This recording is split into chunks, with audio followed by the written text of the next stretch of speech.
And we're finally back, and we're doing Boggy Swamp, probably one of my least favorite levels.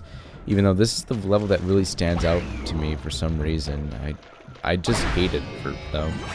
Anyway, this is Yellow Eco, which pretty much lets you shoot just by tapping square. Little nod to what could happen to this series after Jack 1. It's not. It's probably my favorite eco power-up, even though I'm not too much into shooter games. I like Jack 2 and moderately. I can understand why people like it. It's just really tough. Jack 3 tones down the difficulty. I think I've said this before, but still is very difficult in its own right. Mainly because they don't have checkpoints in Jack 2. It's like, how do you forget that? I don't know.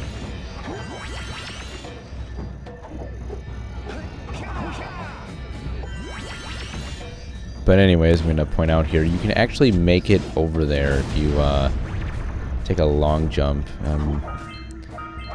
It's actually the end of the level, and I wouldn't really recommend going through here, so just make your way out of here if you don't really want to. I guess I'd say it's kind of breaking the level, because if you there are these airships, and if you destroy the airships, you actually get the Precursor orb for or not Precursor orb, the thing in which the power cell for destroying all the airships when you only destroy the last one. So it's kind of weird how they just attach to the last one, thinking you'd actually not notice that you can make it to the end of the level, even though it's not hard to notice. And I did it by accident a couple of years when I got back into this game and wanted to go through it 100%, and it had been years since I played the game. I still remember this level because this level just sticks out as a sore thumb. Okay, sore thumb to me, just because it's difficult, and I guess mainly it's the confusing and dull-looking environment for this area. I don't really think swamp levels are that fascinating. Much like the sewer levels from Crash 2, even though the sewer levels were moderately interesting in Crash 2, sewer, water, bad water, I guess you can say in any, I don't know, at most games I just don't really care about water levels, but that's most people. But anyway, you get this first-person shooter segment. You can tap triangle to go in the first-person mode, and then use square to fire. It's used in a mini game coming up, which is ripped off, much like this entire level is ripped off in Hero's Tail. You're going to see a lot of similarities in this level to Hero's Tail and the Spider Cave, mainly because they recycled an enemy from Jack into Hero's Tail, and yeah. I didn't know that until I played through years ago when I picked up the game again to 100%. I didn't notice that really Hero's Tail is a complete rip-off of Jack and Daxter. It's like even the pole spin that Spyro gets. These things right here, the spikes in the ground, that's in a Hero's Tail. I'd even argue there are these enemies, these rat things or something, whatever they are possibly ripped off in a Hero's Tail. And this, yeah, pole spin, yep, that's in a Hero's Tail. And I don't know if I cannot be the only one who's noticed this similarity going back to it. Maybe I am, maybe I'm not. I've said it before, but this game has a lot of this game gets ripped off a bit. So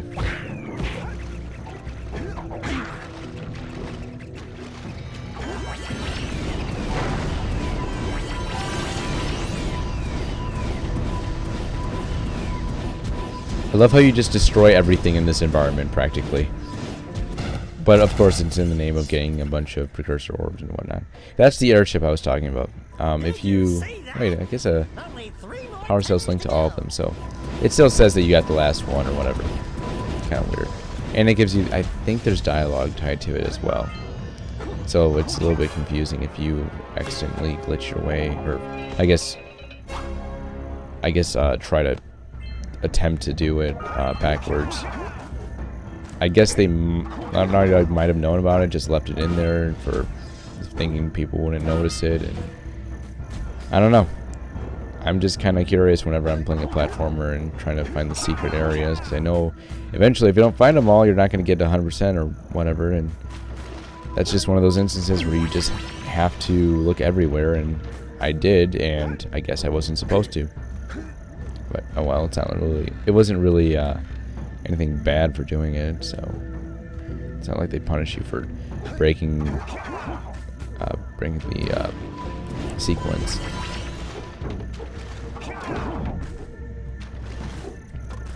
So since I can't really think of anything interesting to say about this level, it's just a huge Hero's Tale ripoff. The other day I was actually at Anime Central Saturday. I don't know if anybody who subscribed to me went there. I was mainly in the exhibit hall area, mainly where the shopping is and stuff. I picked up another copy of Tomba. My disc actually broke when I was trying to do a let's play of it. So, well, it's not fully broken, but it's pretty bad to play with.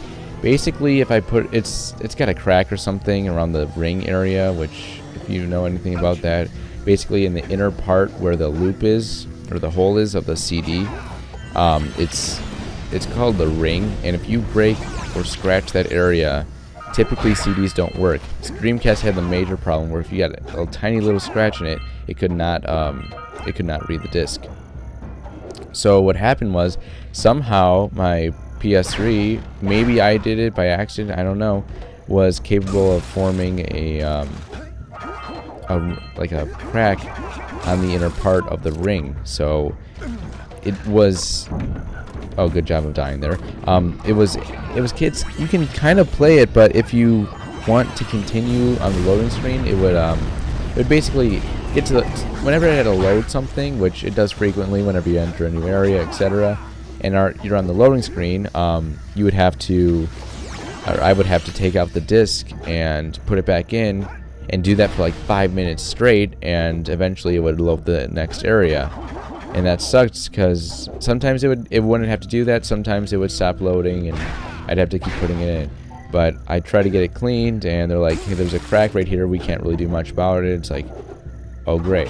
It's like, out of all the games, it had to be Tomba, because as you guys possibly know, Tomba is a rare game, and it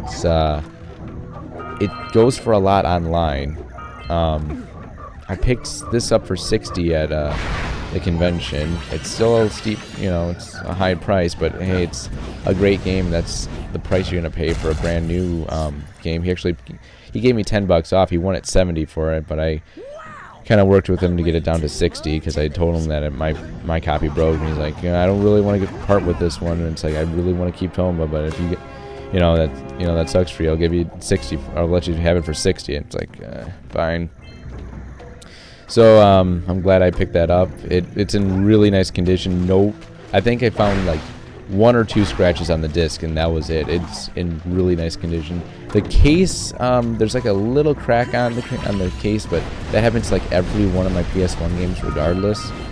Just, well, not now, but they used to happen all the time. So I have a lot of cracked cases and broken cases of PS1 games. CD cases are not that stable, and I think most people know that. But aside from that, I also got a Mega Man X messenger bag. I've kind of wanted a messenger bag recently, and instead of going with a typical backpack, and I'm not too into anime to the point where, or a particular anime. I've liked Death Note, and Fairy Tail is cool. I haven't finished it, but I'm watched about 50 episodes of that. God. Just generally, I'll get into an anime. Usually, I got into Angel Beats. That one was really good. I'd highly recommend that. If you want to see a good anime and you're kind of on the fence about anime, check out either Death Note or Angel Beats. Angel Beats is only 13 episodes, so it's easy to get through, and it's his really nice story. Obviously, a lot of the shows have a really nice writing style. That's why anime is so popular to the point where they have conventions and really, really good amounts of people showing up for the conventions. I also saw Lil Karibo there, if you were wondering. He's the guy who made Yu-Gi-Oh! Bridge. I bought 3 of his shirts for like $50, and he signed one of them. I'm going to guess one of the shirt that got signed will be washed away in the wash. So that sucks, but I wasn't thinking of that. He's real. If anybody has ever met Lil Karibo, he's like, people say this about the Angry Video Game Nerd too, James Rolfe. If you meet them, they are like they could you'd expect them to be like really like some actors will get to the point where they're celebrity status and they don't really care about the little guy. He'll legitimately talk to you, and you know, it's like, it's really neat how it's like he doesn't make a big deal about it. I mean, he is a big deal, and some people went to conventions just because he's there. I know that, but he was there selling his merchandise I got like a card games on motorcycles t-shirt that basically is like a basic classic card or traditional card. Got, you know, like I don't want to sound like an idiot trying to say this, but like the traditional cards like Ace of Spades and stuff like that. You know, 1, 2, 3, 3 of Hearts, stuff like, you know, that crap. I don't know why I'm trying to think of a different term for it, but it is that, but like on it with a motorcycle, and it's like card games and motorcycles. So. I also got a Screw the Rules, I Have Money shirts, and what's the other one? I'm gonna remember it too or something. Basically, I got 3 of those shirts, and met him there. I met him before at Anime Milwaukee. That was really cool. He had his own panel there. He wasn't selling merchandise there, but he was selling merchandise at Central. So, as far as other anime conventions I'm possibly going to, I'm not sure yet. Whatever comes up, it's got to be in my area, of course. The Central one was in Illinois, Rosemont, Illinois. But yeah, I hope to go to E3, not this year because I can't. I'm only 17, but I'm going to be going. Probably going to go to E3, possibly next year, hopefully, if not the year after, because E3, you got to go to it. At this point, I have to go to E3. I'm not sure how easy it is to get into, because I'm hearing mixed things, like sometimes people can't get in, or press only. I think they opened up E3 a bit more. I think they did that 2 years ago, if not maybe 3 years now. I know it was really hard to get into E3 at one point, so I don't know why I'm talking about conventions so much. I'm just really trying to, you know, I'm still thinking about it. It's a lot of fun going to them. I also saw the Funimation panel. They were showing a lot of trailers for their upcoming releases. Some of their stuff is getting re-released. I don't really know all the anime they were showing. I know they were showing off a trailer for the new Full Metal Alchemist movie, and it was on sale. So they also had a Dragon Age. There's a Dragon Age animated movie coming out that Funimation and EA and BioWare collaboratively made. I'm not sure what the studio was that actually made the movie. I can't remember. But if you want to look that up, that'd be it seemed interesting. They actually had a showing of it, an early showing of the full movie at the convention. I didn't see it, but I kind of wanted to. I didn't have time to go down there and see it. I didn't know where it is, where it was. But yeah, some people have already seen it now.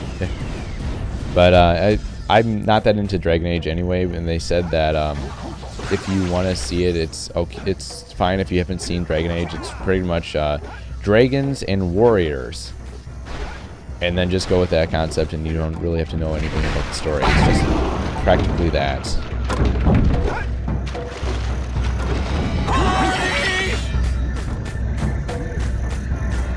Howdy, friends. Enjoying my beautiful swamp? I own these here parts. Everything that doesn't sink into the mud, that is. Judging by the smell, I'd wager your bathtub sank in the mud long ago. What's a bathtub? Anyway, I got bigger problems now. Seems some nasty lurker varmints are grousing about, snatching everything they can get their grubby little paws on, and scaring away my pet hip hog, Farley. He's been missing for nigh on to a coon's age. I've been putting out his favorite snack. Those ornery swamp rats keep stealing them. If you could keep those pesky critters away long enough, I just know Farley will smell them vitals and come back. Will you help me out? Good. Those rats will be back any time. Shoot all them rats. Keep them from eating at least one of them snacks. Yeah, remember that one mission in Hero's Tale where you had to protect the food, and you had to shoot the animals from eating the food? Yeah.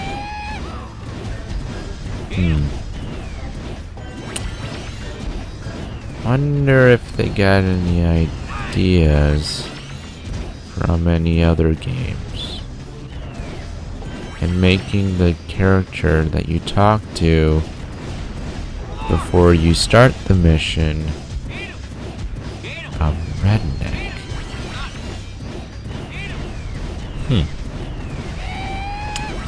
Where could they have possibly gotten that idea from? I don't know. But A Hero's Tale must have been so original with that idea of shooting critters to protect food that they just put it in the game, and they rolled with that whole original concept.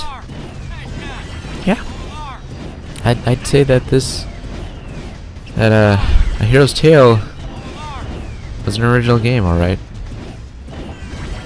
Definitely not, copying other games that have swamps and similar things. Well, fry my hide! You sure know how to shoot. Thanks a heap for the help.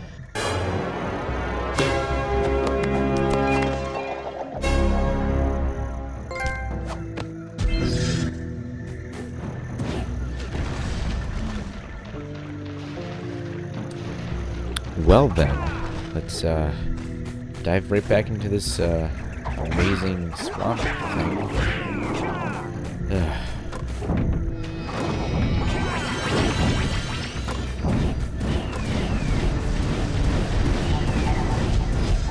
Well, thankfully now we're like past the halfway point of this level. In fact, I think we're approaching near the end. Just a major, some giant obstacle course. This entire swamp is much like this entire game, but still, it's like this is the biggest, well, the most weird obstacle course, I guess. We also got the trophy for the Orburator. Basically, if you can collect a bajillion orbs, and you get it. I think it might be 1,000. Of course. Okay, so we're back here now. I've always wondered why they made this dock here. It's just sitting here. It's not like you can jump in the water and get some orbs. It's just there. It's weird. Maybe they were planning on making that like another level or a mini game. They just didn't have time, or I don't know. I mean, there's got to be a reason for it. Like, probably right now. Maybe that's where you were originally supposed to play that swamp mini game for the shooting mini games. Who knows? It'd be interesting to find out, but that actually looks cool. Much like how that kind of the mountain in Spiral 3, and Midnight Mountain, how you can see like like a platform far off in the distance, and you can't reach it. But there are, as I've proven in a video of mine, I think there's actually a bunch of extra lives over there if you fly to. But anyway, this is the last rock that holds down that airship. Destroy it. There you go.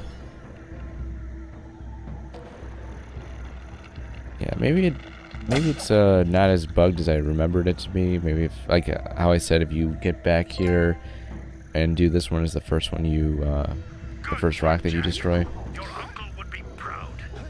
That. And yes, apparently there was some backstory to that airship. So I don't even think they brought it up, or if I even remember them bringing them up, but.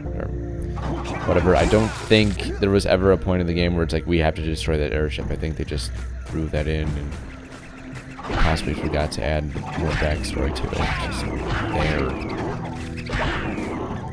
And I cannot, for some reason, I could not figure out that you had to destroy that tree and stop the gauntlet of rats, or whatever. Yeah, rats, right? They said that the rats, yeah. Anyway, we're just gonna go back in there and blast that down and collect the last few orbs and get out of here, because that's actually it for this level. Thankfully, it's such a I hate this level so much. It's not that it's challenging; it's just that it's boring. The mini game's a little bit annoying, but it's a swamp. It doesn't help that the next level is underwater, but at least it's not. It's underwater, but it's like a. Yeah, well, you'll see. Right. Anyway, like all my videos, post a comment down below. Make sure to like the video, share it, favorite it, and don't forget I also have a Twitter feed. Make sure to follow me there if you want more information and more updates from me. Why wouldn't you? Don't forget to subscribe so that you can always be notified whenever I have a new video up. It'll also be notified on Twitter. Thanks for watching, and I'll see you in the next part.